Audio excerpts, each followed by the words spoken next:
Not an inspirational speaker. I've never lost a limb on a mountainside, metaphorically or otherwise, and I'm certainly not here to give career advice because, well, I've never really had what most would consider a job.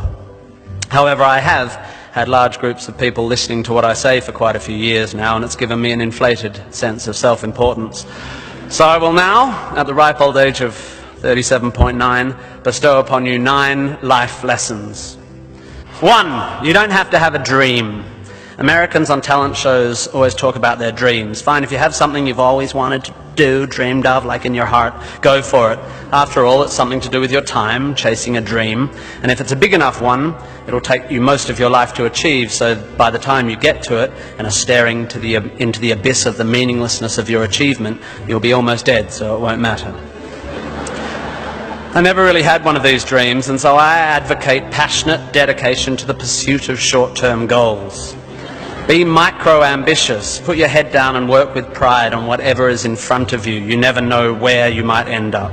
Just be aware the next worthy pursuit will probably appear in your periphery, which is why you should be careful of long-term dreams. If you focus too far in front of you, you won't see the shiny thing out the corner of your eye. 2, don't seek happiness. Happiness is like an orgasm. If you think about it too much, it goes away.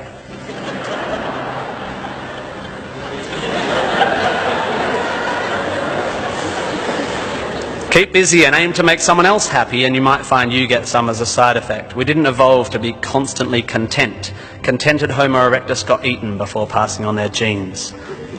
3, remember, it's all luck.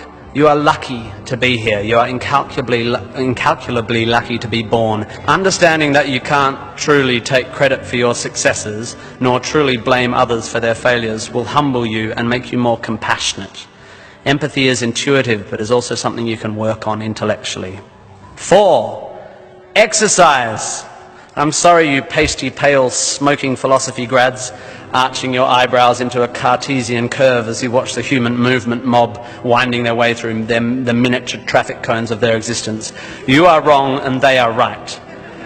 Well, you're half right. You think, therefore you are, but also you jog, therefore you sleep, therefore you're not overwhelmed by existential angst. You can't be can't, and you don't want to be. Play a sport, do yoga, pump iron, run, whatever, but take care of your body. You're going to need it. Most of you mob are going to live to nearly 100, and even the poorest of you will achieve a level of wealth that most humans throughout history could not have dreamed of. And this long, luxurious life ahead of you is going to make you depressed. 5, be hard on your opinions. A famous bon mot asserts that opinions are like assholes, in that everyone has one.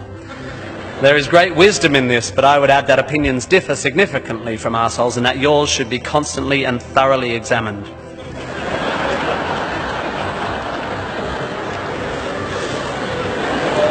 We must think critically and not just about the ideas of others. Be hard on your beliefs, take them out onto the veranda and hit them with a cricket bat.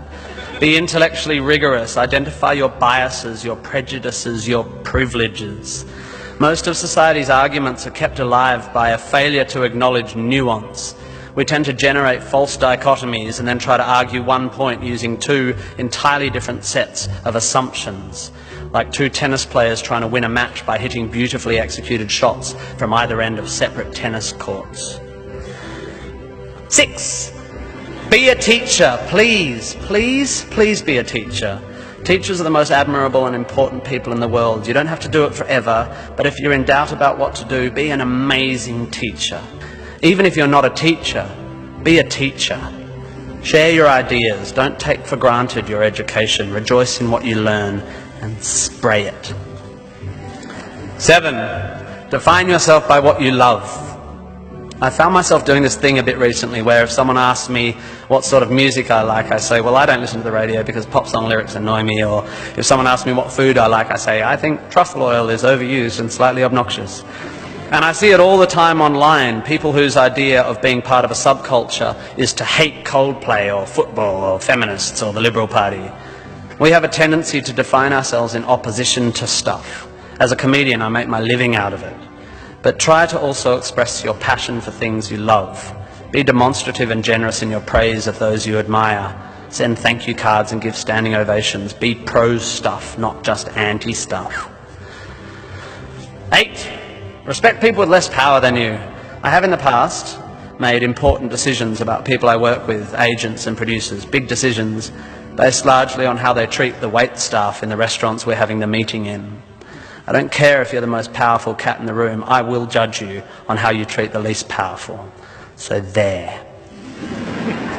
9, finally, don't rush. You don't need to already know what you're going to do with the rest of your life. Don't panic. You will soon be dead.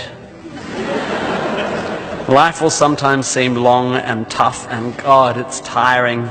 And you will sometimes be happy and sometimes sad, and then you'll be old, and then you'll be dead. There is only one sensible thing to do with this empty existence, and that is fill it. Not fill it, fill it. Life is best filled by learning as much as you can about as much as you can, taking pride in whatever you're doing, having compassion, sharing ideas, running, being enthusiastic. And then there's love and travel and wine and sex and art and kids and giving and mountain climbing, but you know all that stuff already. It's an incredibly exciting thing, this one meaningless life of yours. Good luck, and thank you for indulging me.